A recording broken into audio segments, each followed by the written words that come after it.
ECR passport থেকে নন ECR passport তোমরা কিভাবে অ্যাপ্লাই করবে এবং ইসিআর পাসপোর্ট থেকে নন ইসিআর পাসপোর্টের অ্যাপ্লাই করতে গেলে কিভাবে ফর্ম ফিল আপ করতে হয় আমি কিন্তু A to Z এই ভিডিওতে দেখাবো। তো চলো ভিডিওটা শুরু করা যাক। তো ভিডিওটি শুরু করার আগে নিউজ কোয়ারি ইউটিউব চ্যানেলের পক্ষ থেকে একটাই অনুরোধ, দয়া করে চ্যানেলটা সাবস্ক্রাইব করবে এবং পাশে থাকা বেল আইকনটি ক্লিক করে অল নোটিফিকেশানটি অন করে রাখবে এরকম গুরুত্বপূর্ণ ভিডিওর নোটিফিকেশান তোমার মোবাইলে সবার প্রথমে পাওয়ার জন্য। আশা করি বন্ধু আমি যে ভিডিওগুলো ছাড়ি প্রত্যেকটা ভিডিওই কিন্তু হেল্পফুল ভিডিও, সেই কারণে আমার চ্যানেলটা অবশ্যই সাবস্ক্রাইব করে আমাকে সাপোর্ট করবে। তো চলো ভিডিওটি শুরু করা যাক। সবার প্রথমে বলি যে একটি ইসিআর পাসপোর্ট অর্থাৎ ইমিগ্রেশন চেক রিকোয়ার্ড পাসপোর্ট কিভাবে তোমরা চিনবে। পাসপোর্টের ব্যাক সাইড একদম লাস্টের পেজে দেখবে যেখানে অ্যাড্রেস সেকশন থাকে, সেই জায়গায় একদম উপরের দিকে লেখা থাকে ইমিগ্রেশন চেক রিকোয়ার্ড অর্থাৎ ইসিআর। আর যে সকল পাসপোর্টে থাকে না সেটি হচ্ছে নন ইসিআর পাসপোর্ট। অর্থাৎ এখন যে পাসপোর্টটি দেখাচ্ছে এটি কিন্তু নন ইসিআর পাসপোর্ট। এবার কিন্তু তোমাদের মনে প্রশ্ন আসতে পারে কারা নন ইসিআর কারা ইসিআর। যে সকল ব্যক্তিরা মাধ্যমিকের নিচে শিক্ষাগত যোগ্যতা তাদের কিন্তু ইসিআর অর্থাৎ ইমিগ্রেশন চেক রিকোয়ার্ড। আর যাদের মাধ্যমিক থেকে 12 BA পাস, MA পাস, যা কিছু মাস্টার ডিগ্রি যা কিছু আছে না কেন সবই কিন্তু নন ইসিআর অর্থাৎ ইমিগ্রেশন চেক নট রিকোয়ার্ড। এটাই কিন্তু মানে মূল পার্থক্য, এছাড়াই কিন্তু কোনো কিছু পার্থক্য নেই। তাছাড়াও কিন্তু আপনারা যাদের আইটি ফাইল থাকে তারা কিন্তু ধরো দাদা কোনো ব্যক্তি পড়াশুনো মাধ্যমিকের নিচে কিন্তু একাধিক দিন কয়েক বছর আইটি ফাইল রিটার্ন দিচ্ছে, সেক্ষেত্রে তারা কিন্তু ইসিআর থেকে নন ইসিআর করতে পারে। ঠিক আছে, তো এবার দেখে নেওয়া যাক যে ইসিআর পাসপোর্ট থেকে নন ইসিআর পাসপোর্ট জন্য কীভাবে অ্যাপ্লাই করতে হয়। সবার প্রথমে পাসপোর্টের যে নতুন ওয়েবসাইট পাসপোর্ট সার্ভিস 2, সেই নতুন ওয়েবসাইটে কিন্তু তোমরা চলে আসবে। তাছাড়াও কিন্তু আমি ভিডিওর ডেসক্রিপশানে এই যে ওয়েবসাইটের লিঙ্কটি দিয়ে দেবো, তোমরা কিন্তু সেই লিঙ্কে ক্লিক করে সরাসরি এই ওয়েবসাইটে চলে আসতে পারবে। আসার পরে তোমরা কি করবে, এখান থেকে কোনো দিকে না তাকিয়ে সরাসরি এই জায়গাটায় ক্লিক করবে। যারা মোবাইল থেকে করছে তারাও করবে, যারা কম্পিউটার থেকে করবে তারাও করবে। করার পরে কিন্তু একাধিক অপশান তোমরা বা সাইটে দেখতে পাবে। তার মধ্যে একটি অপশান, যদি তোমাদের অ্যাকাউন্ট ক্রিয়েট করা থাকে তাহলে লগ ইন করে ইউজার আইডি পাসওয়ার্ড দিয়ে লগ ইন করে নেবে। আর যদি না থাকে তাহলে কিন্তু তোমরা রেজিস্টার অপশানে ক্লিক করবে। তো আমি কিন্তু রেজিস্টার অপশানে ক্লিক করছি। তো রেজিস্টার অপশানে ক্লিক করার পরই কিন্তু তোমাদের সামনে একটি নতুন পেজ ওপেন হবে, যেখানে কিন্তু ইউজার রেজিস্ট্রেশন বলে একটি ফর্ম ওপেন হয়েছে। এখানে সবার প্রথমে পাসপোর্ট অফিসটা সিলেক্ট করবে, তোমাদের ফুল নামটা এখানে কিন্তু লিখবে, এখানে একটি বৈধ ইমেল আইডি দেবে। যদি ওই ইমেল আইডিটা তোমরা ইউজার আইডি হিসেবে ব্যবহার করতে চাও তাহলে কিন্তু তোমরা এই অপশানটাই ইয়েস করবে, না হলে কিন্তু নো করলে তোমাদের নতুন মানে স্পেসিফিক ইউজার আইডি লেখার জায়গা দেবে, তোমরা কিন্তু সেটা সিলেক্ট করতে পারবে। তারপরে কিন্তু একটি পাসওয়ার্ড তোমরা ক্রিয়েট করবে। তো পাসওয়ার্ডটা কিন্তু একটি স্ট্রং পাসওয়ার্ড তৈরি করবে, প্রথমটা ক্যাপিটাল বাদ বাকিগুলো স্মল, একটি স্পেশাল ক্যারেক্টার, কিছু সংখ্যা কিন্তু তোমরা দেবে। এরকমভাবে কিন্তু তোমরা একটা পাসওয়ার্ড তৈরি করবে। তারপরে কিন্তু এখান থেকে কি করবে, সাবমিট এই সাইন আপে ক্লিক করবে। দেখো আমি কিন্তু পুরো ফর্মটাই ফিল আপ করেছি, তোমরা কিন্তু একই রকমভাবে ফিল আপ করবে। করার পরে কিন্তু তোমরা সাইন আপে ক্লিক করবে। সাইন আপে ক্লিক করার পর তোমাদের সামনে কিন্তু এরকম একটি SMS শো করবে, যেখানে কিন্তু বলা হয়েছে তোমরা যে ইমেল আইডিটা বসিয়েছো সেই জিমেলে কিন্তু একটি 4 সংখ্যার OTP পাঠানো হয়েছে ভেরিফিকেশানের জন্য। সেই OTPটা কিন্তু তোমরা এখানে এই যে 4টি ঘরে, অর্থাৎ আমি দেখিয়ে দিচ্ছি, এই যে 4টি ঘরে কিন্তু 4টি সংখ্যা বসিয়ে দিতে হবে। তো দেখো আমার কিন্তু মেলটা চলে এসেছে এবং নিচের দিকে আসবে, তোমরা নিচের দিকে আসার পরে এখানে কিন্তু 4 সংখ্যার OTP তোমরা দেখতে পাবে। এই OTPটাই কিন্তু ওখানে বসাতে হবে। আমি কিন্তু OTPটা এখানে দেখতে পাচ্ছি 4টি ঘরে 4টি OTP বসিয়ে কিন্তু কমপ্লিট সাইন আপে ক্লিক করছি। তারপরে কিন্তু তোমাদের সামনে এরকম একটি মানে SMS শো করবে, your PSP account has been create successful, please log to portal and update mobile number and hint question and answer in modify profile soon। তো এটা কিন্তু অবশ্যই তোমরা নোট ডাউন দেখতে পাচ্ছ, এটা কিন্তু অবশ্যই করবে যে লগ ইন করার পর তোমরা মোবাইল নাম্বার আপডেট করবে, হিন্ট কোশ্চেন দেবে, ঠিক আছে, আর অ্যান্সারও দেবে।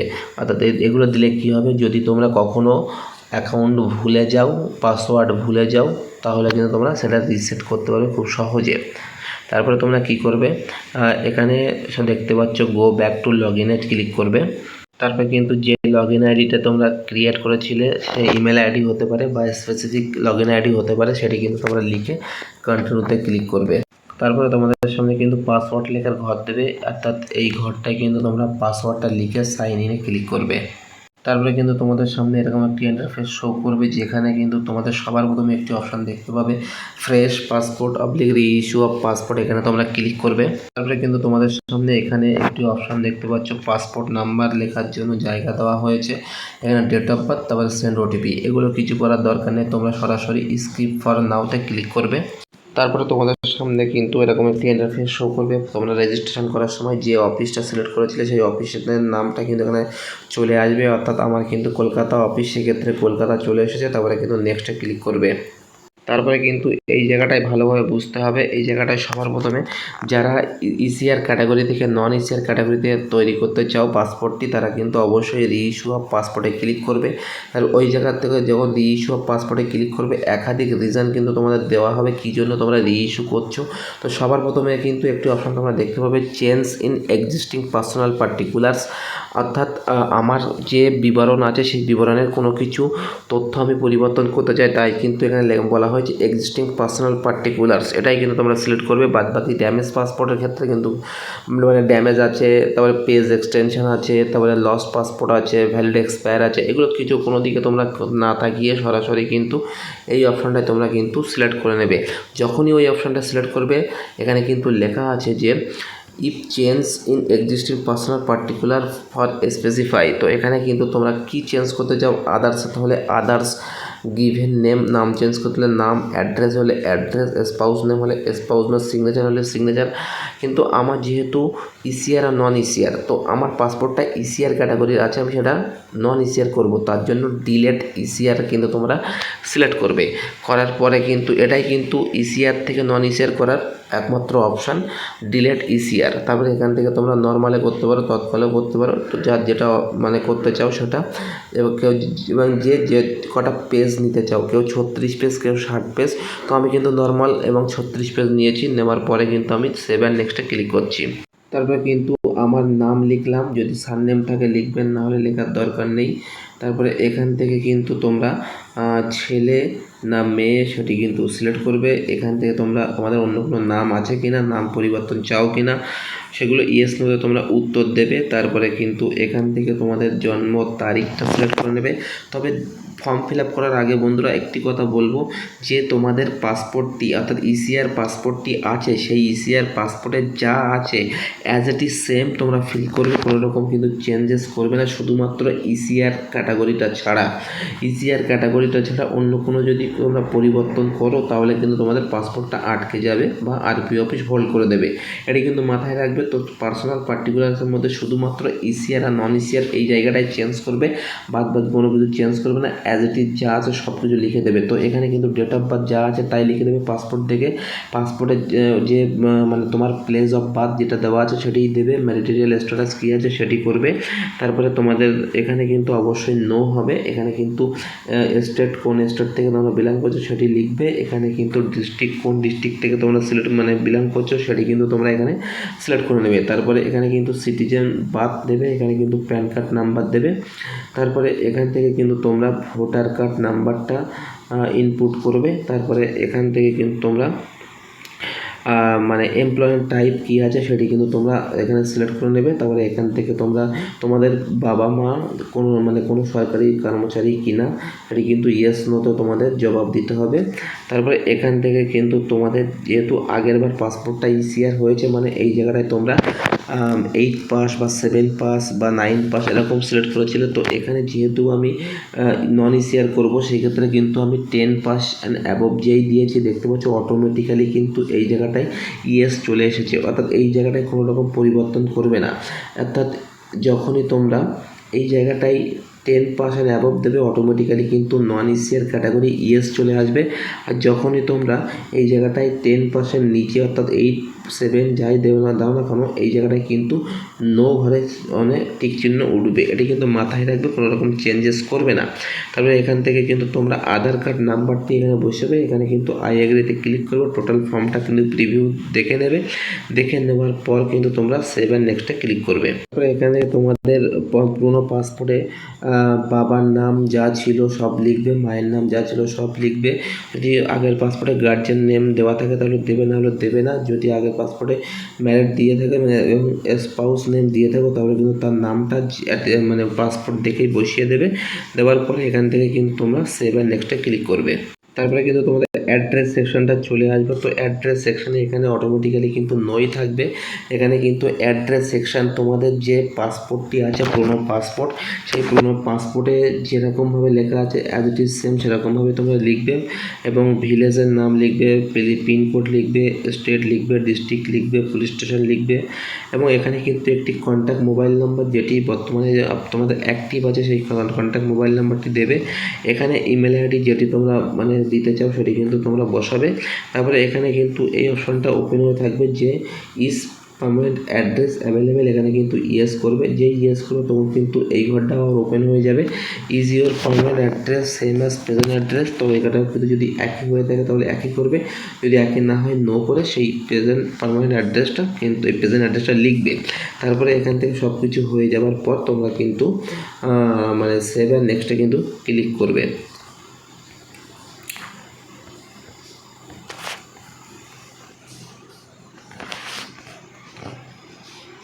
তারপরে কিন্তু তোমরা কি করবে, এখান থেকে তোমাদের এই অপশানটা কিন্তু ওপেন হবে। এটি কিন্তু তোমাদের বলা হচ্ছে যে তোমরা যে আরপিও সিলেক্ট করেছো সেটি কিন্তু শিওর কিনা, কোনো রকমভাবে চেঞ্জেস তোমরা করতে পারবে না।